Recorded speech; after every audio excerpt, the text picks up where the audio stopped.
आप सभी को मेरा सलाम। ప్రభు అయిన యేసుక్రీస్తు నామములో మీ అందరికీ నా యొక్క శుభాభివందనాలు. सभी अच्छे हैं। అందరు బాగున్నారా? प्रभु का अनुग्रह है कि हम सभी अच्छे हैं, इसीलिए यहाँ पर हैं। నిజమే, దేవుని యొక్క అనుగ్రహం లేకపోతే దేవుని యొక్క కృప మనమందరం మంచుకున్నాం, అందుకే ఈ స్థలమందు మనం ఆసీనులై ఉన్నాం. हम सब लोग कलीसिया में आते हैं, कलीसिया में बारसाई बनाए हुए हैं, मगर हम जो आने वाली कलीसिया के लिए हम दुल्हन के रूप में तैयार होना चाहते हैं। क्या हम दुल्हन बने हैं? నిజమే, మనం సంఘంగా ఉన్నాం, సంఘం అనే సహవాసాన్ని కలిగి ఉన్నాం. మరీ ముఖ్యంగా రాబోయే సంఘ వధువుగా మనం సిద్ధపడవలసిన అవసరత ఎంతో ఉంది. क्योंकि हम बहुत सी बार కారణము మనం అనేక మార్లు पाप का अर्थ नहीं समझ पाते हैं పాపం అంటే ఏంటో మనకు అర్థం కావడం లేదు. और इस वजह से हम अपने प्रभु की वारसाई से निशाना चूक जाते हैं। అందుకోసమే మన ప్రభువుల వారు మనకు ఏర్పరిచినటువంటి ఆ యొక్క మార్గం నుంచి మనం వైదొలిగిపోతున్నాం. और जब हम निशाना चूक जाते हैं तो हम परमेश्वर के सामने गलत साबित होते हैं। ఎప్పుడైతే మన ఎదుట ఉన్నటువంటి ఆ గమ్యాన్ని మనం తప్పిపోతామో నిజంగా ఆ దేవుని చిత్తం నుంచి మనం వైదొలిగిపోతాం. और हम दोषी हैं, మనం దోషులమైపోతాం. इसलिए परमेश्वर जो है वो पाप को सहन नहीं करता है। ఆ దేవుడు పాపాన్ని అసహించుకునేవాడు. क्योंकि पाप के ही कारण जो उसने मनुष्य को बनाया, जिसके उसने सृष्टि की, उसको भी पाप के कारण उसने दूर किया। పాపం కారణంగానే తాను తన పోలికలో నిర్మించినటువంటి ఆ మానవుని దేవుడు దూరం చేసుకున్నాడు. क्योंकि हबक्कुक की किताब 1 अध्याय 13 वचन में इस प्रकार लिखा है। హబక్కూకు గ్రంథం 1వ అధ్యాయం 13వ వచనంలో ఈ విధంగా రాయబడి ఉంది. तेरी आंखें ऐसी शुद्ध हैं कि तू बुराई को देख नहीं सकता। ఇక్కడ ఏమని రాయబడింది అంటే నీ కను దృష్టి దుష్టత్వం చూడలేనంత నిష్కలంకమైనది కదా. उसकी आंखें जो हैं, ఆ దేవుని కన్నులు वो बुराई को नहीं देख सकते దుష్టత్వాన్ని అస్సలే చూడదు. और जो उसके अंदर बुराई है, ఎవరిలోనైతే పాపము లేదా దుష్టత్వం ఉంటుందో और वो अपने आप में छुपाए रखता है, దాన్ని ఎప్పుడైతే కప్పి పెట్టుకోవడానికి ప్రయత్నం చేస్తూ ఉంటారో, वो ऊपर के रूप से किसी भी प्रकार अपने आप को दिखाना चाहता हो, పైకి ఎంత మాత్రం కనబడకుండా ప్రయత్నం చేసినా उसका जीवन व्यर्थ ही है। వారి జీవన విధానం అంతా కూడా వ్యర్థమైపోయేది. क्योंकि प्रकाशित वाक्य की किताब కారణము ప్రకటన గ్రంథములో మనం గమనించినట్లయితే 21 अध्याय 21 चैप्टर 27 वर्स 21వ అధ్యాయము 27వ వచనంలో మనం గమనించినట్లయితే उसमें साफ लिखा है कि परंतु उसमें यानी स्वर्ग में कोई अपवित्र वस्तु या घृणित करने वाला या झूठ का गढ़ने वाला या किसी रीति से प्रवेश न करेगा। ఎలాంటి అపవిత్రమైనది అందులో ప్రవేశింపడానికి వీల్లేదని, నిషిద్ధమైనది ఏది అందులో ప్రవేశింపడానికి వీల్లేదని విషయాన్ని మనం అక్కడ గమనిస్తున్నాం. पर केवल वे लोग जिनके नाम मेमने यानी यीशु के जीवन की पुस्तक में लिखे हैं, उन्हीं को वहां पर जाने का अवकाश मिलेगा। ఎవరు ఆ పరలోక రాజ్యంలో ప్రవేశించగలరంటే ఆ దేవుని గొర్రెపిల్ల అనగా జీవ గ్రంథంలో రాయబడినటువంటి వారు మాత్రమే అందులో ప్రవేశింపగలరు అని రాయబడింది. और उसके लिए हमारे जीवन में पवित्रता और पापों से छुटकारे की बहुत ही आवश्यकता है। అందుకోసమే మన జీవితంలో పాపం నుంచి మనం విడుదల పొందుకొని ఆ పరిశుద్ధత కొరకు మనం పరిశుద్ధత కలిగి ఉండడం మన జీవితంలో ఎంతో ప్రాధాన్యం. क्योंकि परमेश्वर की आंखें बुराई को नहीं देख सकती, కారణము దేవుడు పాపాన్ని చూడలేనటువంటి స్థితిలో ఉన్నాడు. और मनुष्य की आंखें हमेशा बुराई को ही देखना चाहती हैं। కానీ మనిషిని కనులు ఎప్పుడు పాపంలోనే పాప కార్యాలను చూస్తూ ఉంటున్నాయి. और मनुष्य आंखों के द्वारा ही अपने आप को संसार की ओर टालता है। మనుషుడు తన కన్నుల ద్వారానే లోక కార్యాల్లో మునిగి తేలుతున్నాడు. और मनुष्य की आंखें जहां पर आकर्षित होती हैं, वहां से ही मन के अंदर से उल्हाना आता है। ఎప్పుడైతే మనిషిని కన్నులో ఒక కార్యాన్ని చూసి దాని మీద ప్రత్యేక దృష్టి నిలుపుతాడో అందులోనే మునిగి తేలుతూ ఉంటాడు. क्योंकि आंखों के द्वारा स्थिरता नहीं रहती। अगर आंखों को स्थिरता है तो वो स्थिर रह सकता, अगर आंखों को स्थिरता नहीं दी तो स्थिरता नहीं रह पाती है। మన కన్నుల్లో స్థిరత్వం లేని ఉండదు, అందుకోసమే దేనిదేనో చూస్తూ ఉంటది. అది बहुत से लोग दिल फेंक रहते हैं, आंखों के द्वारा दिल फेंकते रहते हैं ఆ, చూచే కన్నులను బట్టి హృదయాన్ని అర్పించుకుంటా ఉంటారు. ना इस तरह मारते ఉంటాడు మనసుని. తన వైఖరిని మార్చుకుంటూ ఉంటాడు. कुछ दिन पहले मुंबई के अंदर एक बॉलीवुड एक्टर मरा కొద్ది దినాల క్రితం బాంబేలో ఒక హీరో చనిపోయినాడు. सुसाइड करके. సూసైడ్ చేసుకొని ఆత్మహత్య చేసుకొని చనిపోయినారు. अगर उसके कैरेक्टर को अगर देखें ఒకవేళ ఆయన వ్యక్తి జీవితాన్ని మనం గమనిస్తే तो वो दिल फेंक है, वो स्थिर नहीं था. ఆయన జీవితంలో స్థిరత్వం లేదు, హృదయాన్ని అర్పించుకున్నాడు దేనికో. कभी किसी से कभी किसी से कभी किसी से उसने 5-6 लड़कियों से यानी प्यार किया, मगर ऐसे व्यक्ति ने इसका मतलब किसी से प्यार नहीं किया. తన హృదయంలో దాదాపు ఒక 5-6 అమ్మాయిలకు అవకాశం ఇచ్చినాడు, కానీ ఏ అమ్మాయి విషయంలో స్థిరత్వం కలిగి ఉండలేకపోయినాడు. इसी प्रकार అదే రీతిగా ताजमहल की स्टोरी आप लोगों को सभी को मालूम होगी. తాజ్మహల్ యొక్క చరిత్ర మీకు తెలిసే ఉంటుంది అనుకుని భావిస్తున్నాను నేను. बहुत से लोग उसको यानी प्रेम का स्वरूप बोलते हैं, ఆ ప్రేమకు సూచనగా అది కట్టినారని చెప్పుకుంటూ ఉంటారు. मगर वहाँ पर हम जब देखते हैं और उसका इतिहास जो पढ़ते हैं, उनकी 2 बीवियाँ पहली थी, ये तीसरी थी जो मुमताज़ थी, और उसके बाद उसके मरने के बाद भी उसने और भी शादी की. నిజానికి చెప్పాలంటే ఈ ప్రేమకు సూచనగా ఏదైతే ముంతాజ్ కొరకు ఆ యొక్క కట్టడాన్ని కట్టినారో దానికంటే ముందే ఆయనకు 2-3 భార్యలు ఉన్నారు. తర్వాత ఈ ప్రేమించినటువంటి ఆ యొక్క ముంతాజ్ చనిపోయిన తర్వాత ఇంకా కొద్దిమంది భార్యలను ఆయన చేసుకున్నాడు. तो इसको कैसे हम प्रेम का सूचक कह सकते मगर हैं, प्रेम का स्वरूप कह सकते हैं? దీన్ని మనం ఏ రీతిగా ప్రేమకు సూచన అని భావించవచ్చు? इसको कहते हैं दिल फेंक. स्थिरता नहीं है. అంటే తమ హృదయంలో స్థిరత్వం లేని పరిస్థితి అన్నట్టు. इसी प्रकार हर एक मनुष्य के अंदर किसी न किसी चीज को एक अपने दर्शन के साथ या स्थिरता के साथ नहीं रहने के कारण वो हमेशा परमेश्वर से हटता हुआ अपनी नज़र को हटाता रहता है और पाप करता रहता है. అందుకే మనం దేనైతే చూస్తున్నామో దాని విషయంలో స్థిరత్వం లేని కారణంగానే మనకున్నటువంటి స్థితిగతుల నుంచి దేవునికి మనం దూరం అయిపోతూ ఉంటాం. बहुत से लोगों के या तो कपड़ों के विषय में हो, అది వస్త్రాల విషయంలో కావచ్చు, बहुत से लोगों की यानी कटिंग या हेयर स्टाइल के विषय में हो, या टिप टॉप के विषय में हो, లేకపోతే జీవన విధానంలో మన తలకున్నటువంటి హెయిర్ స్టైల్ విషయంలో కావచ్చు, बहुत से लोगों के विषय में खाने की रुचि के विषय में हो, या खाने के खानों के विषय में हो, లేకపోతే ఆహార విషయాల్లో కావచ్చు. वहाँ पर लोगों के लिए देखें तो स्थिरता नहीं दिखाई देती. कुड़कुड़ाना कभी अपने जीवन में कभी भी कुड़कुड़ाते रहते हैं, परमेश्वर के उपकारों को यानी महत्व नहीं दे. అందుకే ఇలాంటి విషయంలో స్థిరత్వం లేక గునుగుతూ సనుగుతూ ఉంటారు వాళ్ళు దేవుని కార్యాల మీద. बहुत से लोग अपने घरों के रंग रूपों को बदलते रहते हैं. అందుకోసమే తమ ఇంటి రంగులు కూడా ఆయా సందర్భాల్లో మారుస్తూ ఉంటారు వాళ్ళు. बहुत से लोग गाड़ियों के ऊपर भी अपने आप को बदलते रहते हैं.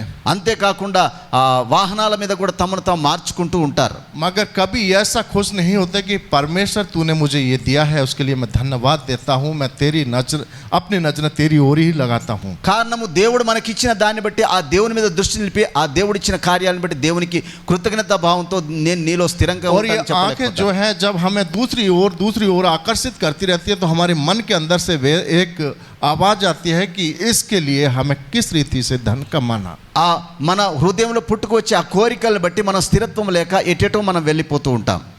और उसके लिए हम जो नहीं करना चाहिए वो भी करते हैं. మనం ఏదైతే చేయకూడదు అనుకుంటామో దాన్ని చేస్తూ వెళ్తూ ఉంటాం. तो यहाँ पर हम जानकर अनजानकर बहुत सी बार अपने जीवन में ऐसा पाप कर लेते हैं जो कि हम खुद नहीं पहचान पाते कि हमारे अंदर पाप है. అందుకోసమే మనకు తెలియకుండానే అనేక మార్లు పాపంలో కూరుకుపోతాం. అసలు నేను పాపంలో ఉన్నానని తెలియకుండానే ఉండిపోతాం. आराधना का जो मुख्य विषय रहता है वो यही है कि प्रभु ने जो हमें उपकार किए हैं उनको याद करना, उसको धन्यवाद देना. ఆరాధన యొక్క ముఖ్య ఉద్దేశం ఏంటంటే దేవుడు మన పట్ల చేసిన కార్యాలను బట్టి కృతజ్ఞత భావంతో మనం ఆయన ఘనపరచాలి. क्योंकि हमें अगर हम अपने आप को देखते हुए, कुछ दिन पहले एक वीडियो देखा था, उस ना बहन के हाथ थे, उसके हाथ नहीं थे, मगर वो बाइबल पढ़ रही थी. నేను కొద్ది దినాల క్రితం ఒక వీడియో చూసినాను. నేను అందులో ఆమెకు చేతులు లేవు, కానీ ఆమె దేవుని వాక్యాన్ని బాగా చదువుతూ ఉంది. इसी प्रकार एक उसका नाम शायद माइंड से निकल गया, जिसके हाथ और पैर नहीं है, लंदन जिंगकोंग ऐसे कुछ नाम है उसका, నిక్ వూజీ.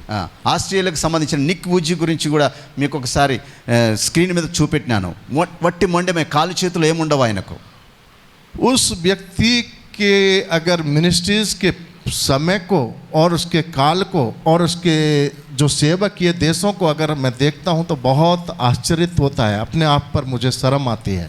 నిజమే, ఆయన సేవా పరిచర్యను గురించి ఒకవేళ ఆలోచన చేస్తే, ఆయన చేసిన కార్యాలు, ఆయన పరిచర్య గురించి ఒకవేళ ఆలోచన చేస్తే నాకు చాలా సిగ్గనిపిస్తుంది. मुंबई में खड़े होकर गास्पल देना महाराष्ट्र के अंदर, वो भी स्लम एरिया में, బాంబే పట్టణంలో స్లమ్ ఏరియాలోకి వచ్చి ఆయన నిలబడి దేవుని యొక్క రాజ్య సువార్తను ప్రకటించినాడండి. ఆయన उसके ना तो हाथ हैं और నిజానికి ना ही చెప్పాలంటే पैर ఆయనకు हैं। కాళ్ళు లేవు, చేతులు లేవు, ఒట్టి మొండమే ఆయన. मगर उसकी जो दृष्टि है वो परमेश्वर के विषय में स्थिर है और परमेश्वर के लक्ष्य के विषय में स्थिर है, इसीलिए परमेश्वर उसको चला रहा है, वो पूरा कर रहा है। ఆయన యొక్క కను దృష్టి దేవుని మీద ఉంది, దేవుని రాజ్యం మీద ఉంది. అందుకోసమే ఆ స్థిరత్వమైనటువంటి మనసుతో ఆయన తన పరిచయను కొనసాగిస్తున్నాడు. उनके विषय में सोचता हूँ बहुत बार, अपने आप में बहुत बार मुझे एक शर्मिंदा महसूस होती है, నిజమే, ఆయన గూర్చి ఒకవేళ ఆలోచన చేసినట్టు నాకే సిగ్గు అనిపిస్తుంది బాగా. क्योंकि हम चल भी सकते हैं, నేను हम अपने నడవగలను, कुछ भी कर भी सकते నా हैं, చేతులను నేను ఏదైనా చేయగలను. फिर भी हम उतना नहीं कर पा रहे जितना वो कर रहे हैं। నిజమే, ఆయన చేసిన కార్యాల్లో మనం ఏమీ చేయలేకపోతున్నాం, దాన్ని బట్టి సిగ్గు అనిపిస్తుంది నాకు. इसी प्रकार भारत की कलीसियाओं के अंदर भी वही एक शब्द उपयोग होता है कि उनके अंदर एक स्थिरता, एक लक्ष्य नहीं है जो कि वो उस लक्ष्य को पूरा कर सकें जो प्रभु ने उनके सामने रखा है। అందుకోసమే మన భారతదేశ సంఘంలో జరుగుతున్న కార్యం ఏంటిదంటే, మనకున్నటువంటి ఆ స్థిరమైనటువంటి గమ్యములో ముందుకు వెళ్ళడానికి మనకు ఒక స్థిరమైన మనసు లేదు కనుక మనము ఆ కార్యాభివృద్ధిలో ముందుకు కొనసాగలేక అస్థిరత్వంలో ముందుకు కొనసాగుతున్నాం. अमेरिका को यानी पावरफुल कंट्री बोलते हैं, उसके बाद दूसरा क्या बोलते हैं, क्रिश्चियन कंट्री है। అమెరికా దేశాన్ని ఒక పవర్ఫుల్ రాజ్యాంగంగా పేర్కొంటాం, అంతేకాకుండా అది ఒక క్రైస్తవ దేశంగా పేర్కొంటా ఉంటారు. मगर वहाँ पर बहुत ही कम कलीसियाँ हैं जिनकी मेजॉरिटी यानी संख्या ज़्यादा हो। అక్కడ చాలా తక్కువ సంఘాలు ఉన్నాయి, సంఖ్య ఎక్కువ ఉంది. సంఘాలు తక్కువ ఉన్నాయి, సంఘాలు ఎక్కువ ఉన్నాయి, సంఘాల్లో 30 మంది 50 మంది ऐसा। సంఘాలు ఎక్కువ ఉన్నాయి, సంఖ్య బాగా తక్కువ ఉంది. అంటే అందులో ఒక 30 మంది 20 మంది ఇలాంటి స్థితి ఉంది. एक चार्ल्स स्मिथ एक अंकुल थे, Charles P Smith, Charles Smith అనే ఒక ఆయన ఉన్నారు. उनकी कलीसिया जो है बहुत बड़ी संख्या में बताते हैं, अपने स्टेट के अंदर उनकी कलीसिया में 3000 लोग आते हैं। ఆ రాష్ట్రంలో వాళ్ళ యొక్క సంఘం యొక్క సంఖ్య దాదాపుగా 3000. मगर उनका लक्ष्य क्या है कि हर साल अपनी कलीसिया से उसके 10% लोगों को गास्पेल के लिए चर्च से अदर साइड भेजते हैं। వాళ్ళ యొక్క సంఘం యొక్క గురి ఏంటిదంటే, ఆ సంఘంలో ఉన్నటువంటి 10% మంది ప్రజలను సేవా పరిచర్య కొరకు బయటి ప్రాంతాలకు పంపాలి. और इंडिया भी आते हैं, काजीपेट में आते हैं, వారు మన భారతదేశానికి వస్తారు, కాజీపేట పట్టణానికి వస్తారు. उनसे मेरा व्यक्तिगत परिचय వాళ్ళతో रिश्ता भी है। నాకు వ్యక్తిగత సంబంధాలు ఉన్నాయి. तो यहाँ पर हम देखते हैं उनके अंदर अगर देखें ये लोग क्यों ऐसा कर पाते हैं, क्योंकि उनके अंदर एक सामने एक लक्ष्य है, उस लक्ष्य से वो इधर उधर नहीं हट पाते हैं। వాళ్ళు ఎందుకు అలా చేస్తున్నారంటే, వాళ్ళ ఎదుట ఒక గురి ఉంది, ఆ గురి వద్దకే వారు పరిగెత్తడానికి, ఆ లక్ష్యం దిశగా ముందుకు వెళ్ళడానికి ఇష్టపడుతున్నారు వాళ్ళు. इसी प्रकार आज से हम भी अपने सामने एक ऐसा लक्ष्य बनाए कि जिसके द्वारा प्रभु को महिमा मिले और हमको आशीष। అదే రీతిగా ఈ దినం నుండి మన జీవితంలో ఒక గురిని కలిగి ఉందాం, ఆ గురి దిశగా మనం ముందుకు వెళ్దాం, దాన్ని బట్టి దేవుని ఘనపరుస్తాం. क्योंकि जो भी हमारे हर प्रकार के जो हम नहीं जानते ऐसे पाप हैं, उन पापों से हमें फिरना है। మనకు తెలియకుండానే మనలో ఉన్నటువంటి పాపాల నుంచి మనం విడుదల పొందుకొని ఆ దేవుని వైపు మరలదాం. पहला यूहन्ना 5:17 में लिखा है कि सब प्रकार का अधर्म ही पाप को प्रकट करता है। 1 यूहन्ना 5:17। మనము యోహాను పత్రిక 5వ అధ్యాయం 17వ వచనంలో మనం గమనించినట్లయితే, सब प्रकार का अधर्म तो पाप है और पापों को प्रकट करता है। 5:17లో మనం గమనించిన సకల దుర్నీతి పాపమని రాయబడింది అక్కడ. अगर हम ऐसा कोई भी व्यक्ति नहीं है जो परमेश्वर की निबंधना के अनुसार या परमेश्वर के वचन में परिपूर्ण हो। నిజంగానే ఇక్కడ ఉన్నటువంటి మనం ఎవ్వరము దేవుని వాక్యానుసారమైనటువంటి జీవన విధానం జీవిస్తే పరిపూర్ణం కాదు.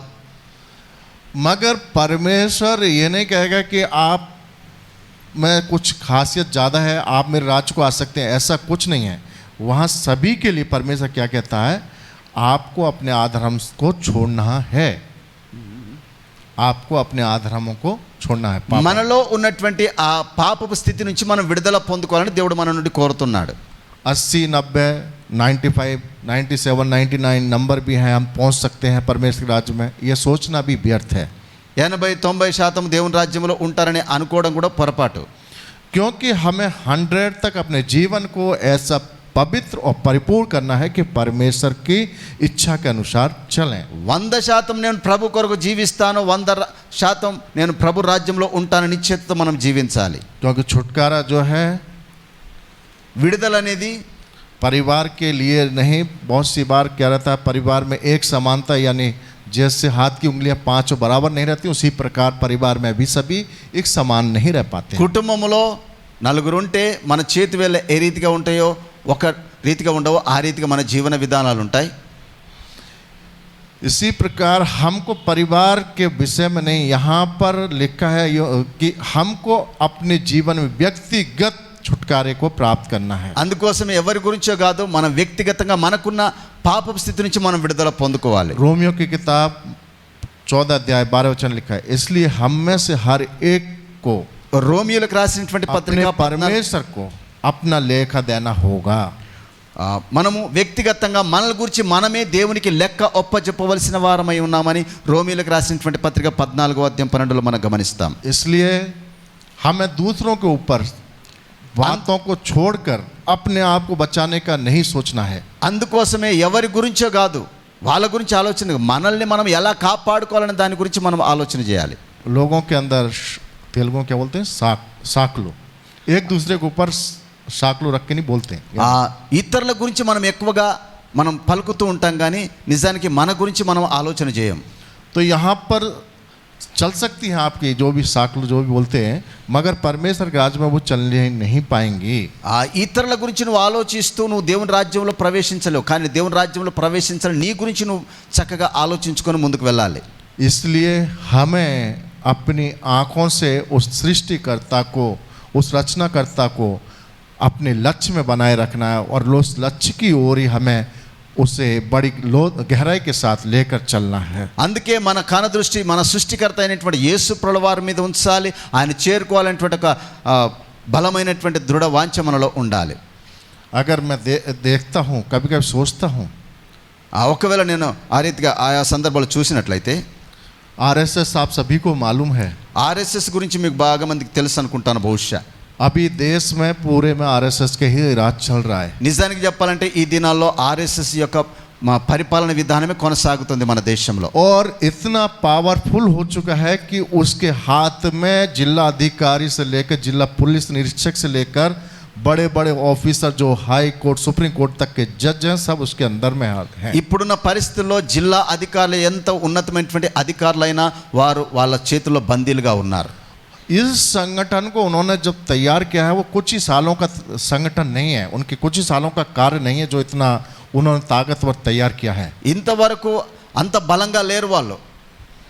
कुछ समय में उसने अपने आप को तैयार नहीं किया।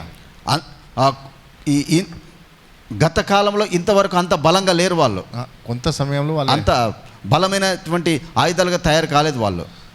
उनका कम से कम 125 ईयर या 150 का चरित्र करके नहीं देते हैं, मगर 1927 में वो लोग बाहर निकले।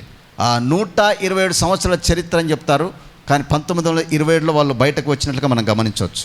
अपने झूठे लक्ष्यों में लोगों को उन्होंने कम से कम भारत में काफ़ी लोगों को आकर्षित कर दिया।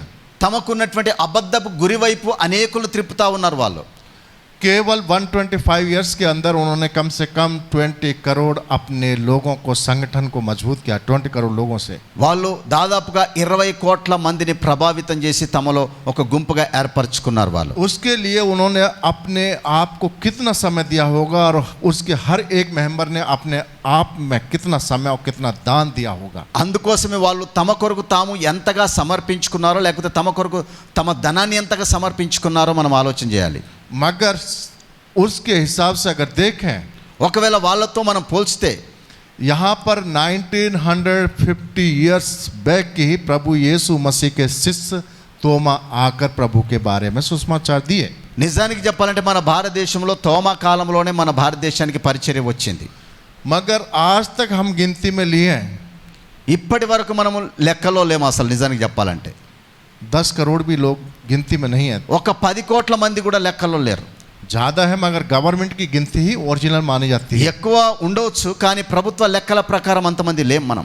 इसका मतलब यहाँ पर हम अपने कर्तव्य को, अपने काम को, अपने परमेश्वर के लक्ष्य को हम पूरी ईमानदारी के साथ नहीं निभा पा रहे। కారణము మన దేవుడు మన ఎదుట ఉన్నటువంటి ఆ లక్ష్యం దిశగా మనం వెళ్ళలేకపోతున్నాం కాబట్టి మనం నిష్ఫలమైపోతున్నాం. और ये इसलिए नहीं कर पाते हैं అందుకోసమే మనం దాన్ని చేయలేకపోతున్నాం. क्योंकि हम परमेश्वर से हट कर भटक जाते हैं। అందుకోసమే ఆ దేవుని మార్గం నుంచి మనం వైదొలిగిపోతున్నాం. जो परमेश्वर से हट जाते हैं वो परमेश्वर से हटे ही रह जाते हैं, वो केवल नाम के ही लिए रह जाते हैं। ఆ దేవుని నుండి వైదొలిగిపోయినట్టుగానే ఉంటారు, కేవలం పేరుకు మాత్రమే అలా కనబడతారు వాళ్ళు. और जो परमेश्वर में बने रहते हैं, ఎవరైతే దేవునిలో స్థిరంగా ఉంటారో उनके अंदर हमेशा परमेश्वर के विषय में ही सोच और विचार आते हैं। వాళ్ళకు ఒకటే లక్ష్యం, దేవుని కొరకు నేను జీవించాలి, దేవుని కార్యాలు నేను ముందుకు వెళ్ళాలనే తపన వాళ్ళలో ఉంటుంది. प्रभु ऐसी सोच और ऐसा विचार हमारे कलीसिया के साथ साथ देश के हर एक नागरिक मसीह को प्रदान करे कि जिसके द्वारा आने वाले 2021 में प्रभु हमें डबल करे। ఆ స్థిరమైనటువంటి మనస్సు ఈ మోరియా సంఘానికి, మన భారతదేశంలో క్రైస్తవ్యానికి దేవుడు అనుగ్రహించాలి. 2021 కల్లా మనం రెట్టింపు కావాలి, అది దేవుడు కోరుతున్నాడు మన నుండి. आमीन। ఆమేన్. जब हम लोकतांत्रिक दुनिया की रीति के अनुसार अपने आप में डेवलप हो सकते हैं, లోకానుసారమైనటువంటి విధానంలో మనం అభివృద్ధి చెందుతూ, सच बोलना कितने लोग दुनिया रीति से पहले की स्थिति से अभी डबल हुए हैं। నిజమే, లోకరీత్యా మనం గమనించినట్లయితే నేను ఇప్పుడు రెట్టింపు అయినానని భావిస్తూ ఉన్నారు గతంలో కంటే. कितने लोग हैं, मेरे पास पहले कुछ भी नहीं था मगर 10 साल के अंदर या 15 इयर्स के अंदर मैं डबल हुआ। నేను 10 సంవత్సరాల క్రితం నాలో ఏం లేదు, కానీ ఇప్పుడు నేను రెట్టింపు అయిన అన్నవారు, నా ఆస్తిపాస్తులు అన్ని స్థితిగతులన్నీ మారినాయి అన్నవారు काफ़ी लोग हैं। అనేకులం ఉన్నాం ఇక్కడ. जब ऐसे डेवलप हो सकते हैं तो प्रभु में भी उसी दृष्टि से, उसी आशा से, उसी लक्ष्य से अगर हम आगे बढ़ें तो वो भी डेवलप हो सकते हैं। మనము ఈ లౌకిక కార్యాల్లోనే కాకుండా ఆ దేవుని కార్యాల్లో కూడా మనకు ఆ రెట్టింపు కావాలంటే ఆశ, ఆసక్తి మనకుంటే నిశ్చయంగా మనము ఆ రెట్టింపు స్థాయిని మనం పొందుకుంటాం. हालेलुया। హల్లెలూయా. केवल एक ही, ఒకటే, पापों से फिरना है, మన పాపపు స్థితి నుంచి మనం విడుదల పొందుకోవాలి. प्रभु में परिपूर्ण होना है, దేవునిలో మనము పరిపూర్ణతలోనికి రావాలి, पवित्र होना है, పరిశుద్ధపరచబడాలి, उसकी दृष्टि में हमें आना है। ఆయన దృష్టిలో మనం ఉండాలి. अगर हाँ अपवित्र हैं तो वो हमें अपने हाथों में बम यानी पुतला बनाकर नहीं रखता, न ही हमारे ऊपर व्यक्तिगत दृष्टि रखता है। మనం పాపములో ఒకవేళ జీవిస్తుంటే మనల్ని చేతిలో చెక్కుకొని ఉండలేడు ఆయన. इसलिए हमें उसकी दृष्टि में गिरने के लिए उसके समानता में आना है। ఆయన కంటిలో పడడానికి, ఆయన చూపులో పడడానికి మనము ఆయన సమానతలోనికి వచ్చుదుము గాక. अगर जब हम उसकी दृष्टि में आएंगे, प्रभु हमको हर तरह से आगे बढ़ाएगा और डेवलप करेगा और प्रभु हमें हर रीति से आशीष देगा। ఆయన కనుదృష్టిలో మనం ఎప్పుడైతే ఉంటామో మనల్ని అంతకంతకు దేవుడు హెచ్చింపజేస్తాడో, ఆయనతో పాటు ఉండే గొప్ప ఆధిక్యతను మనం కలిగి ఉంటాం. धन्यवाद। అట్టి కృప దేవుడు మనకు అనుగ్రహించును గాక. ప్రార్థన చేసుకుందాం. నిజమే, దేవుడు పాపులను దృష్టి ఉంచడం అంటున్నాడు. విన్న మాటను బట్టి ఉదయకాలపు వేళ నిజమే ప్రభువా, నాలో పాపపు స్థితి ఉంటే దూరపరచండి. నీ దృష్టి నా మీద ఉండాలి, నా దృష్టి నీ మీద ఉండాలి. నేను పరిపూర్ణతలోనికి రావాలి. పాప స్థితి నుంచి పరిపూర్ణతలోనికి మలచబడినట్లు సహాయం చేయండి ప్రవ్వా. నీకు వందనాలు, స్తోత్రాలు ప్రవ్వా. నా పట్ల నేను ఏదైతే గురి కలిగి ఉన్నానో ఆ గురి యొద్దకే ముందుకు వెళ్ళటకు నాకు సహాయం చేయండి. ఏ పాపంలో ప్రలోభంలో పడిపోకుండా నీవు నాకు తోడుగా ఉండి నడిపించుదువుగాక. నీ కృపచేత నన్ను ఆవరించుదువుగాక, బలపరచుదువుగాక. దేవా, ఇంకా పాపములో జీవిస్తుంటే ఇకదైనా ఆ పాపమును వదులుకొని పరిశుద్ధత వైపు నేను జీవిస్తూ నీ కొరకు సాక్షులై ఉండినట్లు నీ కృపను చూపించమని, నీ కనుదృష్టిలో పడే వ్యక్తిగా నేను ఉండినట్లు సహాయం చేయమని యేసు పేరుతో అడిగి వేడుకొనుచున్నాను తండ్రి. ఆమేన్, ఆమేన్, ఆమేన్. హల్లెలూయా. గట్టి చెప్దాం హల్లెలూయా. ఇంకా గట్టి చెప్దాం హల్లెలూయా. ఆ దేవునికి మహిమ కలుగును గాక. గత వారాలుగా మనం ఒక అంశం వింటూ వస్తున్నాం. ఎంతమందికి మన మూల వాక్యమైనటువంటి యెహెజ్కేలు గ్రంథం 46:9 కంఠోపాఠం చేసినారు? అయ్యగారు చెప్పినట్టు ఇప్పుడు నాకు సిగ్గు అనిపిస్తూ ఉంది. స్త్రీలో నుంచి దాదాపు 4-5 చేతులు లేసినాయి, పురుషుల నుంచి ఒక్క చేతు లేవలేదు. ఒక్కటే. ఎంత బాధాకరం. గత వారమే నేను చెప్పినాను, దయతో మన మూల వాక్యం యెహెజ్కేలు గ్రంథం 46:9 దయతో కంఠపాఠం చేయమని చేతులెత్తి మరి కోరినాను. ఇక చేతులెత్తి లాభం లేదు, మీ కాళ్ళు పట్టుకుంటాను దయతో. కానీ ఒకటి గమనించండి, దేవుడు మన పట్ల ఏ ఉద్దేశం కలిగి ఉన్నాడో ఆ ఉద్దేశానుసారంగా మనం నడుచుకుందాము గాక. మనం ఏదో ఇలా వచ్చి అలా వెళ్తే ప్రయోజనం లేదు. ఒక వాస్తవ సంఘటనను చెబుతూ నేను మీ వద్దకు రావడానికి ఇష్టపడుతున్నాను. ఒక దినాన మన భారతదేశానికి మొదటి ప్రధానిగా ఉన్నటువంటి వారు ఎవరు తెలుసు కదా మీకు? మన భారతదేశానికి మొదటి ప్రధాని ఎవరండి? జవహర్లాల్ నెహ్రూ గారు. అబ్బా, ఎప్పుడో చదువుకున్న వాళ్ళు చెప్తున్నారు కానీ ఇప్పుడు చదువుకునేటోళ్ళు ఒక్కళ్ళు చెప్పలేదు. రైట్. జవహర్లాల్ నెహ్రూ గారు విదేశాల్లో ఒక ప్రాముఖ్యమైనటువంటి మీటింగ్కు తన కారులో వెళ్తూ ఉన్నారంట. వెళ్తున్నప్పుడు తన కారులో నుంచి కంపు వాసన వస్తూ ఉందట. డ్రైవర్కి చెప్పినాడట, ఏమయ్యా బండిలో గిట్ట ఎలక గిట్ట చచ్చిపోయిందేమో, ఒకసారి ఆపు, ఒకసారి చెక్ చేయాలంటే ఆపినాడట. అంతా చెక్ చేస్తూ ఉన్నాడట, ఎక్కడ దొరకలేదు. సరే అని చెప్పేసి మళ్ళీ కూర్చొని కొద్ది దూరం ప్రయాణం, మళ్ళీ అదే కంపు వాసన వస్తూ ఉందట. మళ్ళీ డ్రైవర్కి చెప్పినాడట, అయ్యా ఆ పాపు, ఈ వాసన నేను భరించలేకపోతున్నాను, ఇంత కంపు వాసనతో అక్కడికి వెళ్తే ఎలా అని చెప్పేసి, ఎందుకంటే ఆయన ప్రధానిగా ఉన్నాడు, ఆయన కారులో కంపు వాసన వస్తూ ఉంది. ఆపినాడట. మళ్ళీ వెతుకుతూ ఉన్నారు. తర్వాత తన ప్రక్కనున్నటువంటి పిఏ వైపు చూసినాడట. ఏమయ్యా వాసన ఎక్కడనో కాదు నీ దగ్గరనే వస్తున్నట్టు అనిపిస్తుంది, అసలు కారణం ఏంటిది అని ఆయన అడిగినాడట. అడిగితే, అయ్యా నేను మంచిగానే ఉన్నాను కదా, మంచిగానే షూస్ వేసుకున్నాను, మంచిగా కోట్ వేసుకున్నాను, అంత మంచిగానే ఉన్నాను కదా. లేదు లేదు నీ దగ్గరనే వాసన వస్తుంది చూడు ఒకసారి అని అంటే, నిజమేనయ్యా, ఇదిగో నేను నా సాక్స్ ఉన్నాయి చూడు, 4 రోజులుగా ఇవే వాడుతున్నాను అని చెప్పినాడట. వెంటనే తీస్తే నిజంగానే ఆ సాక్స్ భలే కంపు కొడతా ఉన్నాయట, ఎలక చచ్చిపోయిన వాసన వస్తూ ఉన్నాయట. వెంటనే అన్నాడట, ఇదిగో మార్గంలో ఎక్కడైనా షాప్ ఉంటే వెంటనే కొనుక్కొనిరా అని చెప్పేసి ఒక షాప్ దగ్గరికి వెళ్ళగానే ఆపి, ఇదిగో ఈ షాప్కి వెళ్ళి చెప్పులన్నా మార్చు, నీ షూస్ అన్నా మార్చు అని చెప్పేసి పంపించినాడట. వెంటనే కొనుక్కొని వచ్చినాడు, కూర్చున్నాడు. ఇక ప్రయాణమై వెళ్తూ ఉన్నారు. అయినా కంపు వాసన వదలట్లేదట, ఇంకా కంపు వాసన వస్తూ ఉందట. ఏంటయ్యా నువ్వు నీ షూస్ మార్చుకోలేదానంటే, మార్చుకున్నాను, ఇదిగోండి కొత్త సాక్స్ కొనుక్కున్నాను అని చెప్తా ఉన్నాడట. మరి ఇంకా కంపు వాసన ఎందుకు వస్తుందంటే, అప్పుడు చెప్పినాడట, అయ్యా ఆ సాక్స్ నా కోటు జేబులోనే ఉన్నాయని చెప్తా ఉన్నాడట. హల్లెలూయా.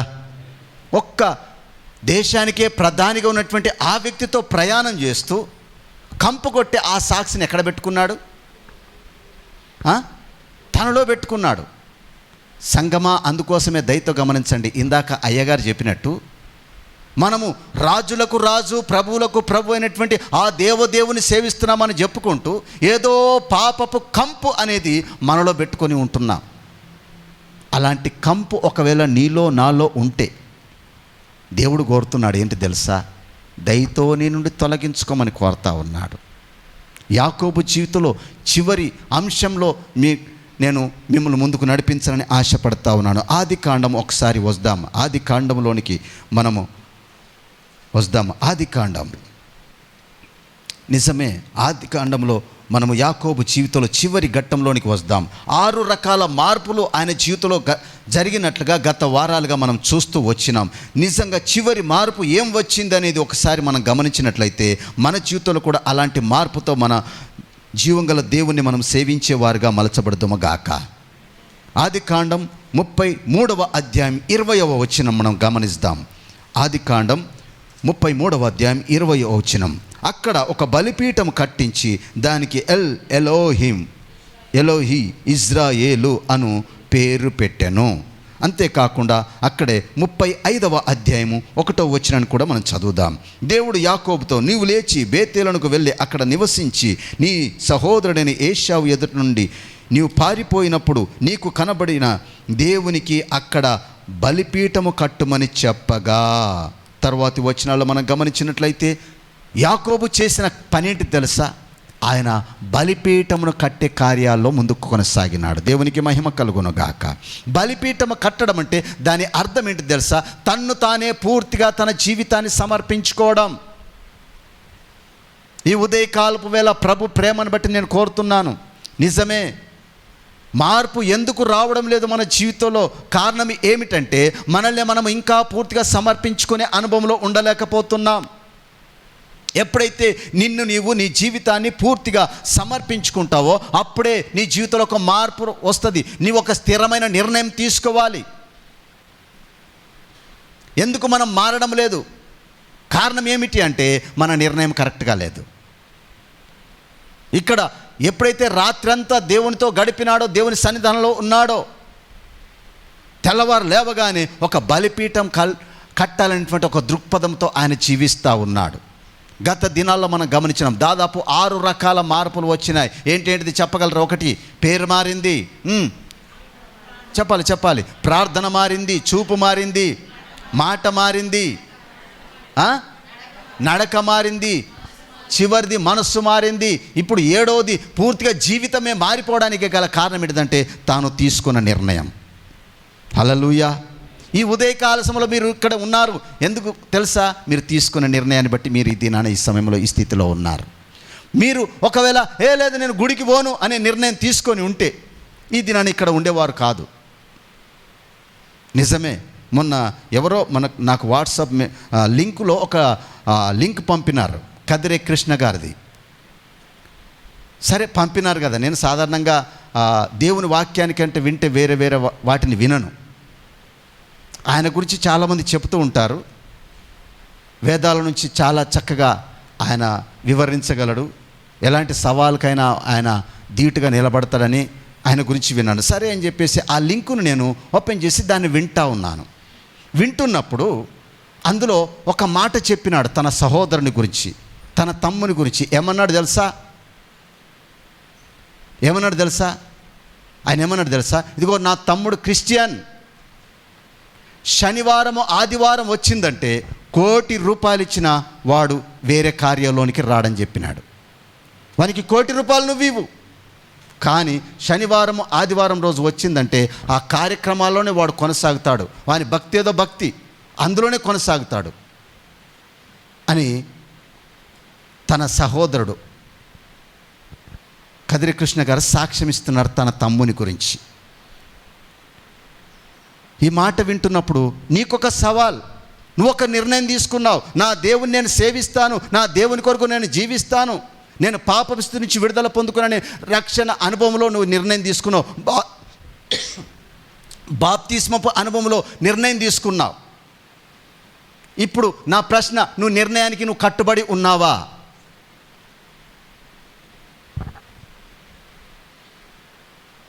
హల్లెలూయా. ఇక్కడే ఉన్నామా? హలో, ఇక్కడే ఉన్నామా? ఒక అన్యుడు సాక్ష్యం ఇస్తున్నాడండి. ఆయన అన్ని రకాల మతాల గురించి చెప్తాడు. ఆయన క్రిస్టియన్ ఏం కాదు, కానీ తన తమ్ముడు క్రిస్టియన్ కనుక ఆయన గురించి సాక్ష్యం ఇస్తూ చెప్తా ఉన్నాడు. ఎంతనట? ₹1,00,00,000 ఇచ్చినా సాటర్డే కానీ సండే కానీ వేరే కార్యక్రమాలకు మనకు ఒక ₹100 ఎక్కడైనా లాభం వస్తుందంటే ఏం చెప్తాం? చెప్పాలి. నిన్నటి దినాన్ని ఏదో మాటల్లో మాటగా మేము మాట్లాడుకుంటున్నాం. నిజమే, నేను రక్షించబడింది మొదలుకొని ఇదిగో ఇన్ని సందర్భాల్లో నేను దూరం అయిపోయినాను.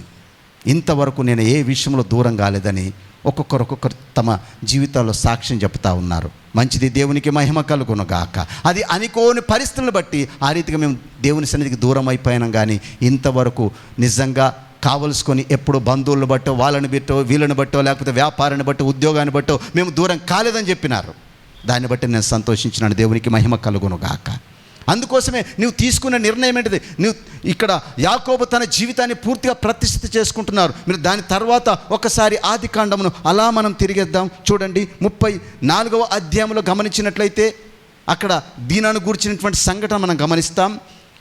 యాకోబు 35వ అధ్యాయంలో గమనించినట్లయితే బలిపీఠం కట్టినాడు. 36వ అధ్యాయంలో ఏశావు గురించి రాయబడింది. తర్వాత 37వ అధ్యాయంలో మనం గమనించినట్లయితే యాకోబు తన కుమారుడైనటువంటి యోసేపు కలలకనే విధానం గురించి మనం గమనిస్తాం. 38వ అధ్యాయంలో గమనించినట్లయితే తన కుమారుడైనటువంటి యూదాను గురించి గమనిస్తాం. తర్వాత 39 నుంచి మనం గమనించుకుంటూ వెళ్తే యాకోబు కుమారుడైనటువంటి యోసేపు యొక్క కార్యాలన్నింటిని గురించి మనము గమనిస్తూ ఉంటాం.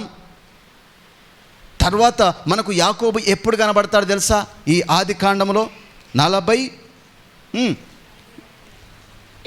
ఆ పరిస్థితులన్నింటినీ మనం గమనించుకుంటూ వెళ్తే అసలు యాకోబు తన జీవితానికి ప్రతిష్ఠ చేసుకొని ఇక దేవుని కొరకే జీవించడం మొదలుపెట్టినాడు. మళ్ళీ పెండ్లిలు చేసుకోలేదు ఆయన, మళ్ళీ లోక కార్యాలు మునిగి తేలలేదు. అందుకోసమే దేవుడు ఏమన్నాడు తెలుసా? ఇందాక పాడుకున్నాం, యాకోబును విడవక నిత్యము నడిపించి దినదినము హెచ్చించావు. అవును, యాకోబును దేవుడు విడవలేదు. చివరికి మనం గమనిస్తే కరువు వచ్చింది. ఆ కరువు పరిస్థితులను బట్టి అప్పుడు యాకోబు కనబడతాడు మనకు లేఖనాల్లో. అంతవరకు యాకోబు జీవితము దేవునికి ప్రతిష్ఠితంగానే ఉంది. నేనంటాను, ఈ మాటలు వింటున్నప్పుడు నీ జీవితం నిజంగా దేవునికి ప్రతిష్ఠితమై ఆ దేవుని కొరకు జీవిస్తున్నావా? ఆహారం కొరకు తన కుమారులను పంపినాడు. తర్వాత పరిస్థితులు బట్టి మళ్ళీ ఈ ఆహారం కొరకే వాళ్ళు కుటుంబంగా ఎక్కడికి వెళ్ళాల్సి వచ్చింది? ఐగుప్తుకు వెళ్ళాల్సి వచ్చింది. అక్కడ ఫరోను దీవించినట్లుగా మనం గమనిస్తూ ఉన్నాం. ఎవరు దీవించగలరు తెలుసా? దేవుని కొరకు తమ్మును తాము ప్రతిష్ఠించుకున్న జీవితం కలిగిన వారే ఇతరులను దీవించగలరు. దేవునికి మహిమ కలుగును గాక. నీకు అలాంటి అర్హత ఉందా? అందుకోసమే దయతో గమనించండి. ప్రభు ప్రేమను బట్టి కోరుతున్నాను, ఈ దినాన నువ్వు ఒక స్థిరమైన నిర్ణయాన్ని తీసుకొందువు గాక. గడిచిపోయినాయి, గమనించండి, ఎన్నో సంవత్సరాలు గడిచిపోయినాయి. ఈ దినముడైన స్థిరమైన నిర్ణయం తీసుకో. దేవుడు కోరుతున్నాడు, ఇకనైనా ప్రభు కొరకు జీవించడం మొదలుపెట్టు. ఇంతకాలము ఆయా రీతిలో తిరిగిన కాలం చాలు. దయతో క్రీస్తు రాకడ అతి సమీపంగా ఉంది. నేనే చెప్పడం కాదు, గొప్ప గొప్ప దైవజనులు చెప్తున్నారు. ఆ వారు చెప్పిందంతా కూడా ఈ లేఖనాల్ని ఆధారం చేసుకొని చెప్తున్నారు. ఈ ఉదయకాలపు వేళ ప్రభు ప్రేమను బట్టి నేను కోరుతున్నాను, యేసు ప్రభువు రాకడ ఇక ఆలస్యం లేదు. ఆయన త్వరలో రాబోతా ఉన్నాడు. ఆయన రాకడలో నువ్వు ఎత్తబడే గుంపులో ఉండాలి అంటే నీ జీవితం ఆయనకు ప్రతిష్ఠితమగునుగాక. లేకపోతే ఆ ఎత్తబడే గుంపులో నువ్వు ఉండలేవు. ఎత్తబడే గుంపులో ఉండలేవు. ఎవరు మార్పు చెందరు. ఎందుకు నేను మారాలి అని అంటే, నువ్వు ఆ పరలోకంలో ప్రవేశించాలంటే నువ్వు మారాలి. యేసు ప్రభువు వారి స్వయాన్ని చెప్పినాడు. యేసు ప్రభువు వారి స్వయాన్ని చెప్పినాడు. మత్తయి సువార్త 18వ అధ్యాయం 3వ వచనాన్ని మీరు గమనించినట్లయితే, తన యొద్దకు వచ్చినటువంటి ఒక వాదంతో వచ్చినారు శిష్యులు. అయ్యా, ఆ పరలోక రాజ్యంలో గొప్పవారు ఎవరు అని ప్రశ్నిస్తూ ఉంటే ఆయన చెప్పినాడు, మీరు మార్పు నొంది చిన్న బిడ్డల వంటి వారైతేనే కానీ ఆ పరలోక రాజ్యంలో ప్రవేశించలేరు. నా ప్రశ్న, ఎంతమందికి ఆశ నేను పరలోకంలో ఉండాలి అని? మీరు అనొచ్చు, అయ్యా అందుకోసమే ప్రభువు నమ్ముకున్నాను అంటే సరిపోదు. ఆ ప్రభు కొరకు జీవించాలి. అప్పుడే ఆ పరలోకంలో నువ్వు ప్రవేశిస్తావు. ఎలాంటి కుట్రలు, కుతంత్రాలు, కల్మషము లేని స్థితిలో నీ హృదయం ఉండును గాక. ఇందాక పాస్టర్ గారు చెప్పిందంతా కూడా అదే. ఎలాంటి పాపమున్నా దాని నుంచి విడుదల పొందుకుందాం. పరిశుద్ధ సంఘముగా మనం ఉందాం. అందరు చెప్తున్నారు ర్యాప్చర్ జరగబోతా ఉంది, ఎత్తబడే స్థితిలోనికి మనం రాబోతా ఉన్నాం, శ్రమల కాలం ఆరంభమైంది అని చెప్తా ఉన్నారు. ఆ 7 ఏళ్ల శ్రమలు, ఇంకా బహుశ్రమలు రాకముందే ఇప్పుడే నువ్వు ప్రభు కొరకు నీ జీవితాన్ని ప్రతిష్ఠించుకొని ఆ ఎత్తబడే గుంపులో నువ్వు ఉండాలి. ఎత్తబడే గుంపులో ఉండాలంటే నీ నిర్ణయం సరిగా ఉండాలి. మొదటగా దానియేలు బబులోలో ఉన్నప్పటికీ ఒక సరి అయిన నిర్ణయం కలిగి ఉన్నాడు. బబులోనేలో ఇక దానియేలు ఒక్కడే కాదు, దానియేలుతో పాటు షద్రక్, మెషక్, అబేద్నెగో అనేటువంటి వారు ఒక స్థిరమైన నిర్ణయం కలిగి ఉన్నారు. నీ నిర్ణయమే నీ బ్రతుకుని మారుస్తుంది. నీ నిర్ణయమే నీ బ్రతుకును మారుస్తుంది. ఈ దినాన నేను అంటాను, నువ్వు నిర్ణయం తీసుకోకపోతే నువ్వు నిత్యరాజ్యంలో ప్రవేశించలేవు. ఎప్పుడో బాప్తిసం అప్పుడు తీసుకున్న నిర్ణయాలు సరే మరిచిపోయినావు, ఇష్టానుసారంగా తిరిగినావు. ఈ దినం మరొక అవకాశాన్ని ఇస్తున్నాడు దేవుడు. ఇప్పుడైనా నువ్వు తీసుకునే నిర్ణయాన్ని బట్టి నిత్య జీవులో నువ్వు ప్రవేశించుదువుగాక. హల్లెలూయా. మనం నిర్ణయం తీసుకుంటాం అనేక మార్లు. నూతన సంవత్సరం రాగానే నిర్ణయాలు తీసుకుంటాం. ఈ సంవత్సరం నేను బైబిల్ కంప్లీట్ చేయాలన్నవారు నిర్ణయాలు తీసుకున్నవారు, ఈ సంవత్సరం నేను బైబిల్ కంప్లీట్ చేయాలని నిర్ణయం తీసుకున్న వాళ్ళు, అరే అప్పుడేమో ఆ సందర్భంలో భలే చేతులు ఎత్తేసినారు, ఇప్పుడు ఎవరు చేతులు ఎత్తట్లేదు ఏంటిది అంటే నీ నిర్ణయానికి నువ్వేం చేయలేకపోయినావు. కట్టుబడి లేఖనాల్ని ఖచ్చితంగా చదవకుండా నువ్వు ఉండలేకపోయినావు. నీ నిర్ణయాన్ని నువ్వే తుంగలో దొక్కిపోయినావు. అందుకోసమే ప్రభు ఈ దినాన మాట్లాడుతున్నాడు. ఏ నిర్ణయం అయితే నువ్వు తీసుకున్నావో ఆ నిర్ణయానికి నువ్వు కట్టుబడి ఉందువుగాక. నా తల్లిదండ్రి ఏమన్నా, నా బంధువులు ఏమన్నా, నా ఇరుగు పొరుగు వారు ఏమన్నా, నా అధికారులు ఏమన్నా, ఎవరు ఏమన్నా, నాకు వాళ్ళు నిత్యరాజ్యాన్ని ఇచ్చేవారు కాదు, నిత్యరాజ్యాన్ని ఇచ్చేది ప్రభు ఒక్కడే అన్నవారు. హల్లెలూయా. అందుకోసమే నీ నిర్ణయం సరిగ్గా ఉండాలి. రెండవది, నీ నిర్ణయానికి నువ్వు సమర్పణ చేసుకోవాలి. ఇది నేను ఒక 5-6 విషయాలు నేను చెప్తాను, త్వరగా చెప్తాను మనకున్న సమయంలోనే. ఒకటి, సరి అయిన నిర్ణయం ఉండాలి నీకు. ఆ నిర్ణయానికి నిన్ను నువ్వు సమర్పణ చేసుకోవాలి. నిన్ను నువ్వు సమర్పణ చేసుకోవాలి. ఎంతమంది నిర్ణయం తీసుకున్నారు, అయ్యా నూతన సంవత్సర ఆరంభంలో నేను 1 గంట ప్రార్థన చేస్తాను, దినానికి 1 గంట ప్రార్థన చేస్తా, 2 గంటలు ప్రార్థన చేస్తా, లేదా వారానికి నేను నిజంగా ఈ సంవత్సరంలో 2020లో ఎలాంటి పరిస్థితులు వచ్చినా, కరోనా వచ్చినా నేను గుడికి బంద్ కాదన్న నిర్ణయం తీసుకున్న వాళ్ళు ఎంతమంది ఉన్నారు? హల్లెలూయా. గట్టిగా చెప్దాం, హల్లెలూయా, హల్లెలూయా. తీసుకున్నారా లేదా నిర్ణయాలు? మరి మన నిర్ణయాలకు మనం కట్టుబడి ఉంటున్నామా? నిర్ణయాలకు మనల్ని మనం సమర్పించుకున్నామా? ఎందుకు మనం నిర్ణయాలకు సమర్పించుకోలేకపోతున్నామంటే కారణము నిర్ణయాలు తీసుకున్నాం కానీ నిర్ణయానికి మనం కట్టుబడి జీవించలేకపోతున్నాం. మనం ఏ విధానంలో సమయాన్ని కేటాయించుకున్నామో ఆ సమయానికి అనుగుణంగా నిర్ణయాలు తీసుకుంటే దానికి అనుగుణంగా నడుచుకుంటాం. దేవునికి మహిమ కలుగును గాక. నాకు ఎవ్వరి గురించి అక్కర్లేదు, నాకు ఒక నిర్ణయం అయిపోయింది.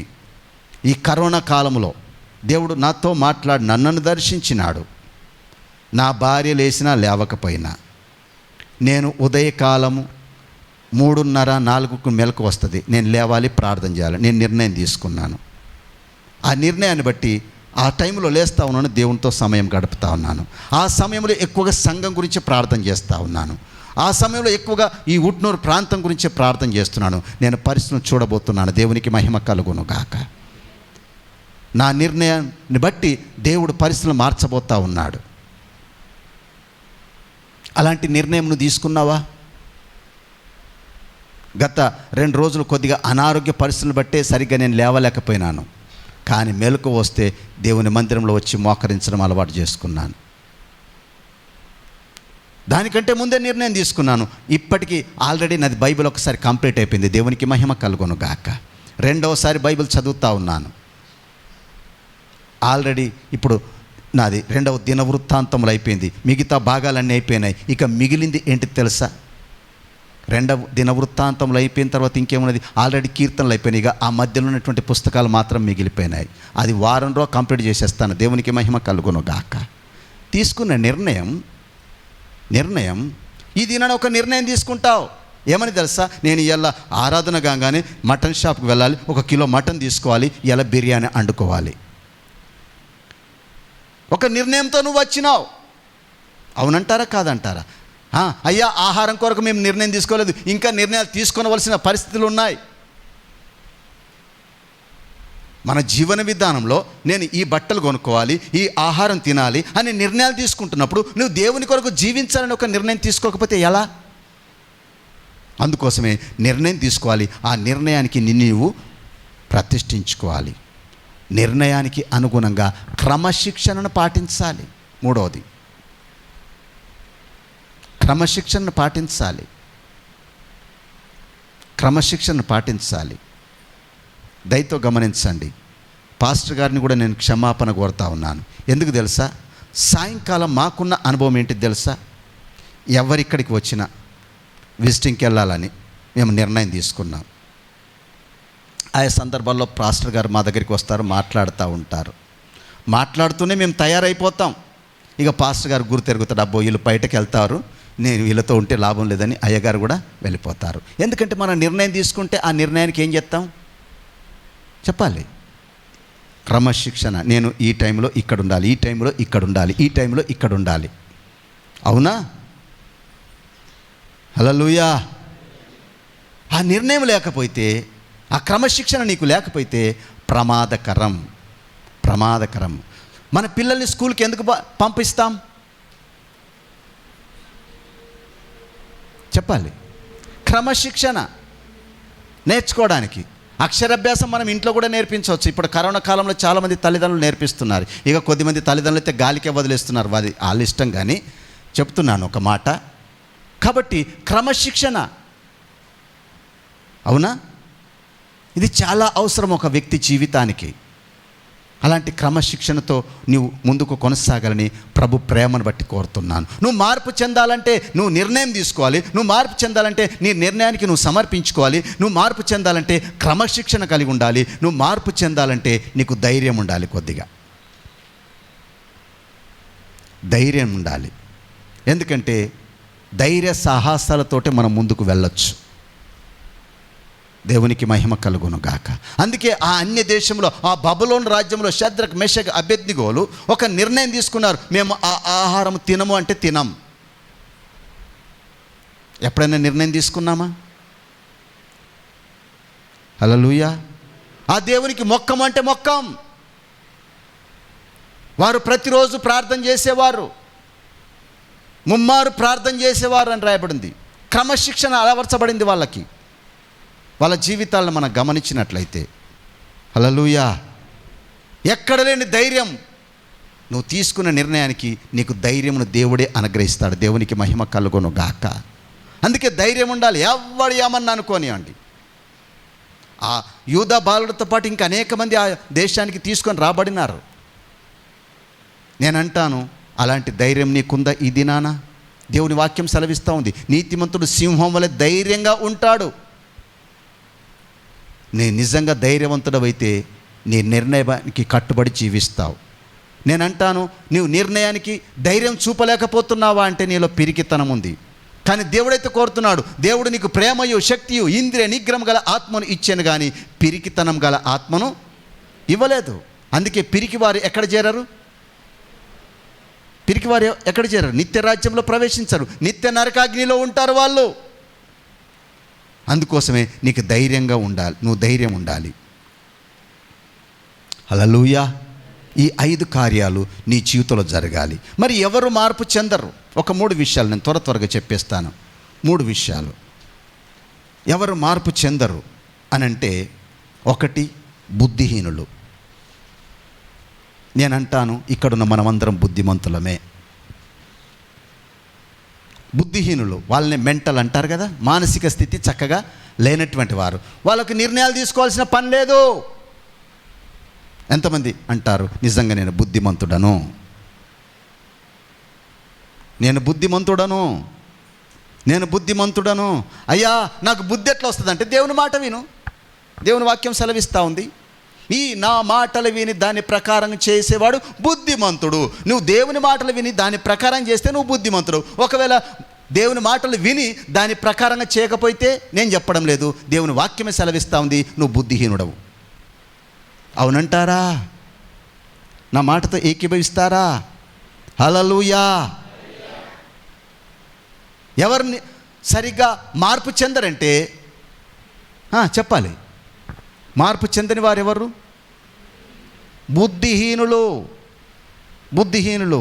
మరి నువ్వు బుద్ధిమంతుల జాబితాలో ఉండి నువ్వు ఒక నిర్ణయాన్ని తీసుకుందువుగాక. వాళ్ళ కమిట్మెంట్స్ ఉంటాయి బుద్ధిమంతులకు.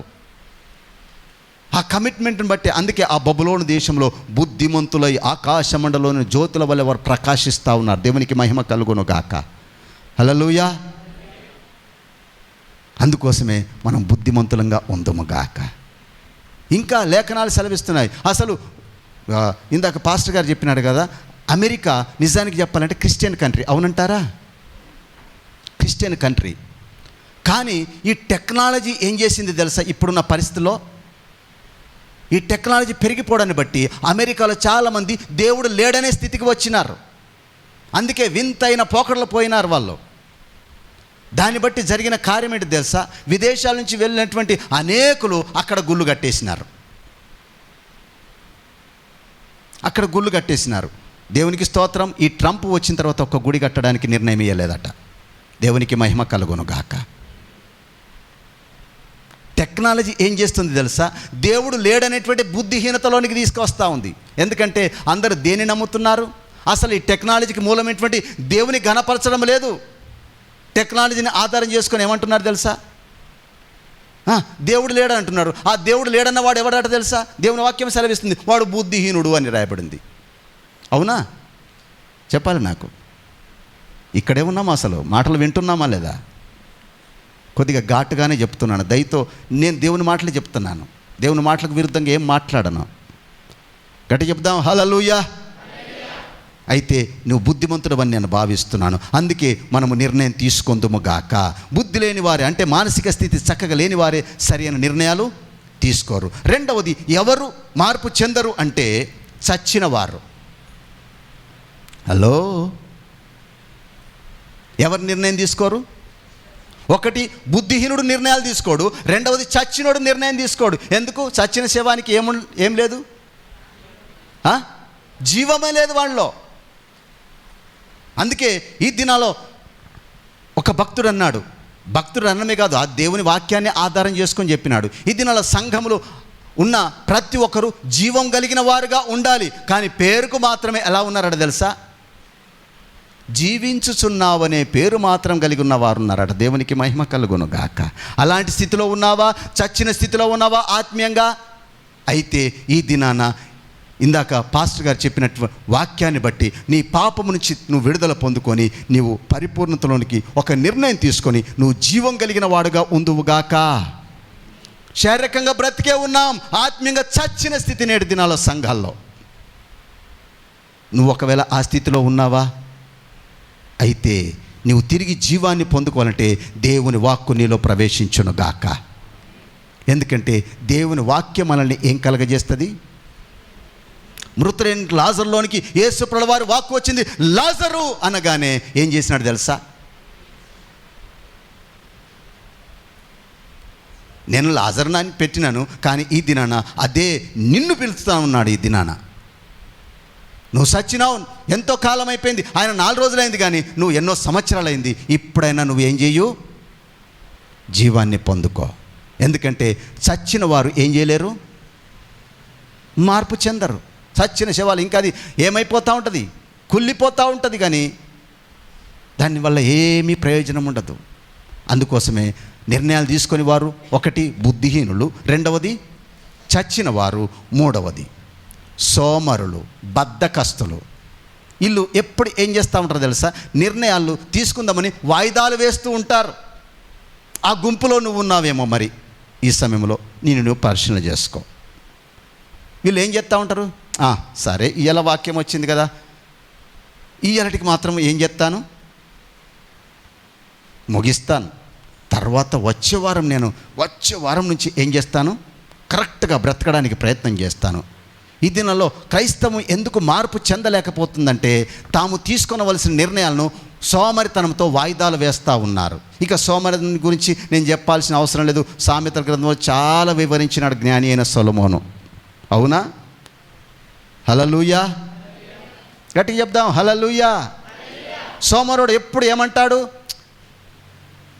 నిర్ణయాలు తిందాములే, చూద్దాములే, చేద్దాములే అని నిర్ణయాలను ఏం చేస్తూ ఉంటాడు. అందుకే వాడు మార్పు చెందాడు. ఎన్ని సంవత్సరాలైనా వాడు అలానే ఉంటాడు. ఇల్లు దిగబడిపోద్దట ఆ సోమరునికి. అందుకోసమే ఈ మాటలు వింటున్నటువంటి నీ జీవితంలో మార్పు చెందడానికి ఇష్టపడుతున్నావా? అయితే నీలో ఉన్న సోమరితనం తొలగిపోవును గాక, నీలో ఆత్మీయంగా చచ్చిన స్థితి దూరం అయిపోవును గాక, నీలో ఉన్న బుద్ధిహీనత తొలగిపోవును గాక. హల్లెలూయా, గట్టిగా చెప్దాం హల్లెలూయా, ఇంకా గట్టిగా చెప్దాం హల్లెలూయా. మాటలు వింటాం. ఇప్పుడు ఈ దినాన దేవుని వాక్కును విన్నావు. నాటి దినాల్లో ఫెలిక్స్ అనే రాజు, ఒకసారి ఈ మాటలు చదువుదాం. అపోస్తల కార్యం 24వ అధ్యాయంలోనికి వద్దాం. 24వ అధ్యాయం, ఇది చాలా ముఖ్యమైనది. ఈ మాటలు విందాం, ఈ మాటలు చదువుదాం ఒకసారి. అపోస్తల పౌలు చెర పట్టబడ్డాడు. ఆ పట్టబడిన తర్వాత ఫెలిక్స్ అనేటువంటి ఒక అధిపతి ఎదుట నిలబడినాడు. అయితే ఈ అధిపతి ద్వారానే నాకు విడుదల నేను పొందుకోబోతానేమో అని చెప్పేసి ఫెలిక్స్కు ఏం చేస్తూ ఉన్నట్ట 24-27 వచనాల మధ్యలో మనం గమనించినట్లయితే అపోస్తలుడైనటువంటి పౌలు ఏం చేస్తూ ఉన్నాడు తెలుసా, దేవుని రాజ్యమునకు సంబంధించినటువంటి విషయాలు కొన్ని ఉపదేశిస్తూ ఉన్నాడు.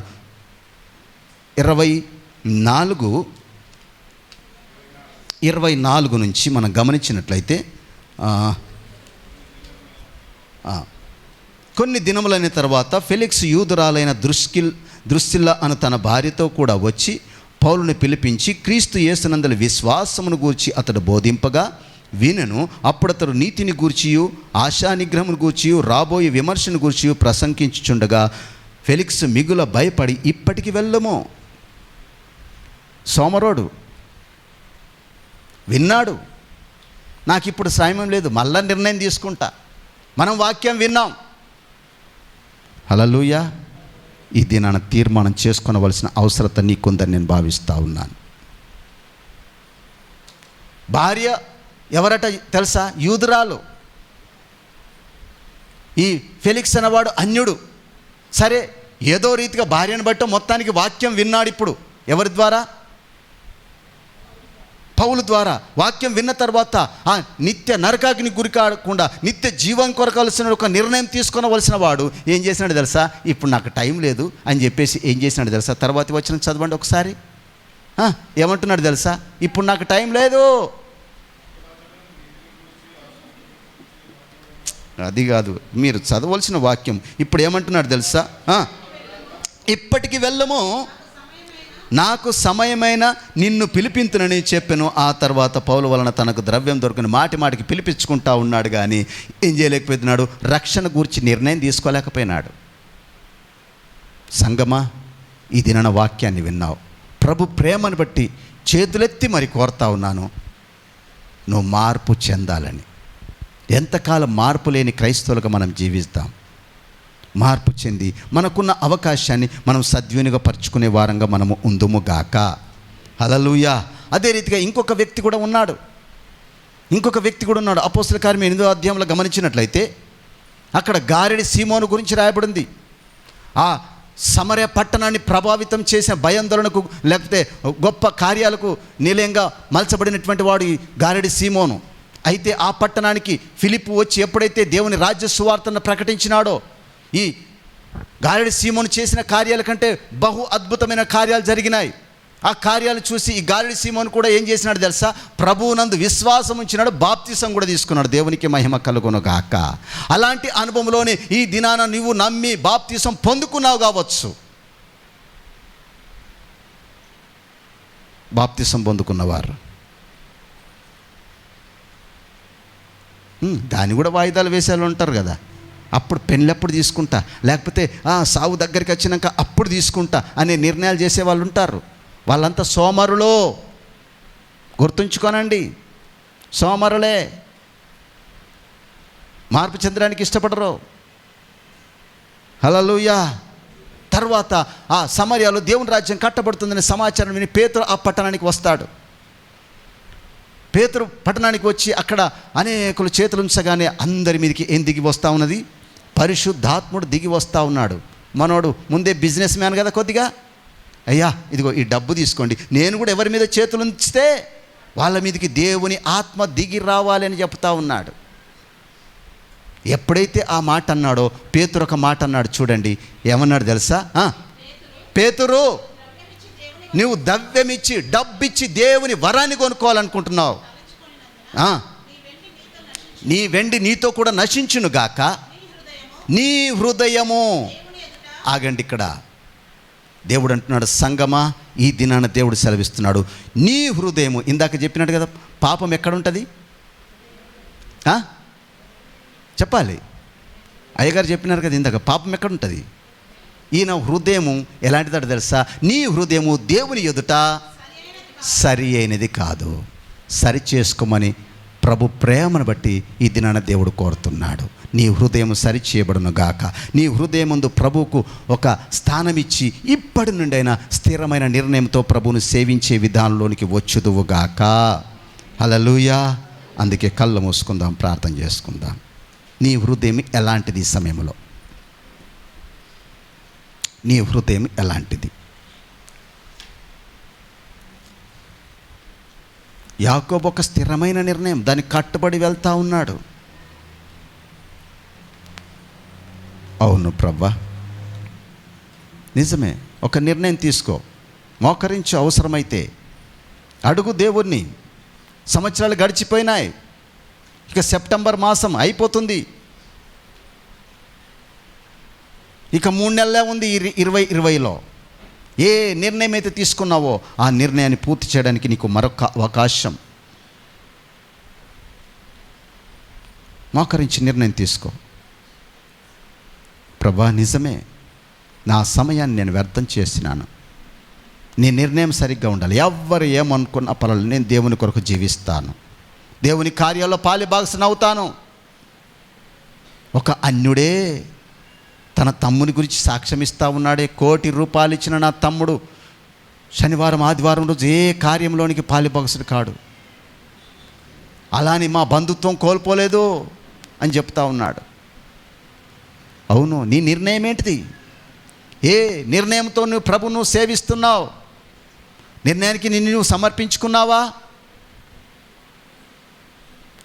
నీ నిర్ణయానికి నువ్వు క్రమశిక్షణ కలిగి ఉన్నావా? పరిశీలన చేసుకో.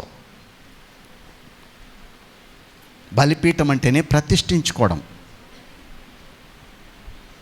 అలాంటి ప్రతిష్ఠిత జీవితం నువ్వు కలిగి ఉన్నావా?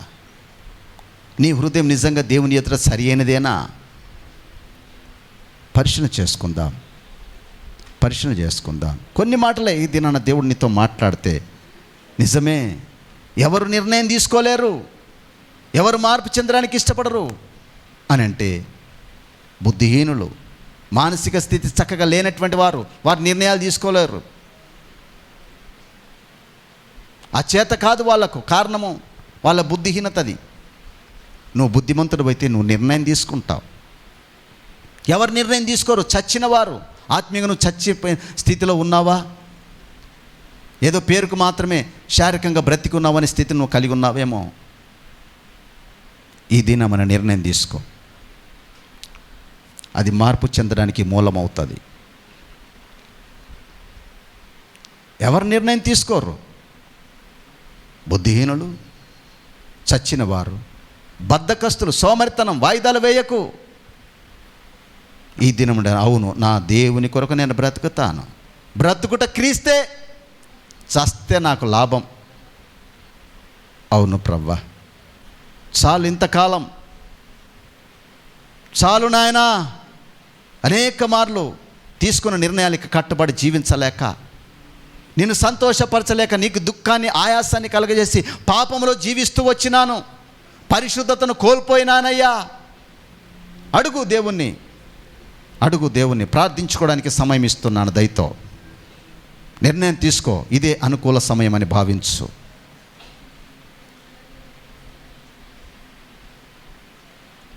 Thank you lord. పరిశుద్ధాత్ముడా, మీరు ఒప్పింపజేస్తున్న కార్యానికే నీకు వందనాలు.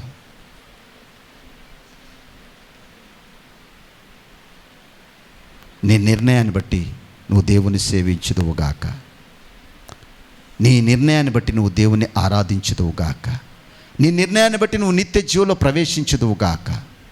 బబులోను రాజ్యంలో అనుకూలమైన పరిస్థితులు లేవు. దానియేలు, షద్రక్, మేషక్, అబేద్నెగోలో భయంకరమైనటువంటి శాసనాలు వస్తూనే ఉన్నాయి, ఒకదాని వెంట ఒకటి. మీరు ఇదే ఆహారం తినాలి, మేము తినం. నిర్ణయం సరిగ్గా ఉంది వాళ్ళకు. మీరు ఈ దేవుని పూజించాలి, వారి నిర్ణయం సరిగ్గా ఉంది. వారు సోమరులు కాదు, వారు ఆత్మీయంగా చచ్చిన వారు కాదు, వారు బుద్ధిహీనులు కాదు. అందుకే అక్కడ అనేకులు ఉన్నారు. నువ్వు వారిలాగా ఉండకు, ఎవరినో పోల్చుకోకు. ప్రార్థన అంటే ప్రార్థనే, వాక్యం చదవడం అంటే వాక్యం చదవడమే. యెరూషలేము వైపు ముమ్మారు కిటికీలు తెరిచి ప్రార్థన చేస్తున్నాడు. శాసనం ఉంది, శాసనాలు కఠినంగానే ఉంటాయి.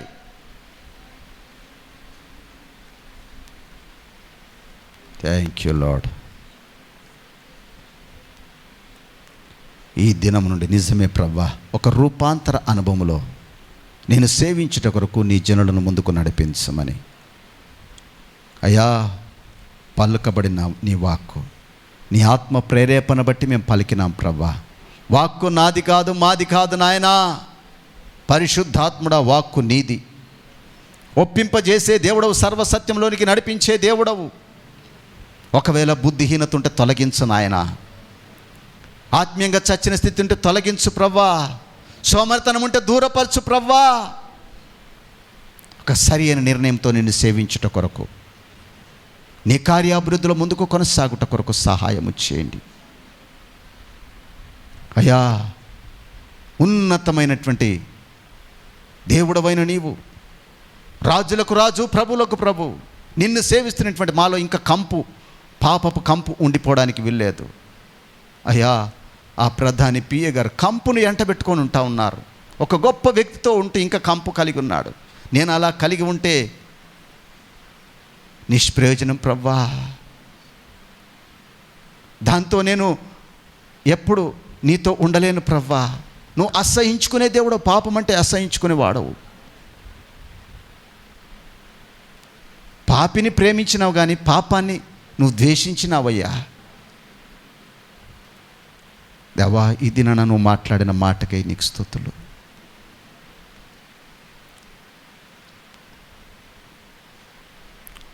నిజమే, నువ్వు నిర్ణయం తీసుకున్నట్టయితే గట్టిగా ఆమేన్ చెప్పు.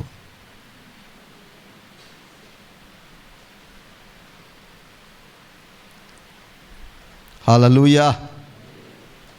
ప్రార్థించుకోవడానికి నీకే అవకాశం. అందుకే నువ్వు ఆమెను చెప్పినావా లేదా నాకు తెలియదు. నిర్ణయం నీది. నేను ప్రార్థన చేస్తే అందులో ఆమెను అనని వారు ఉంటున్నారు చాలామంది. దేవునికి మహిమ కలుగునుగాక.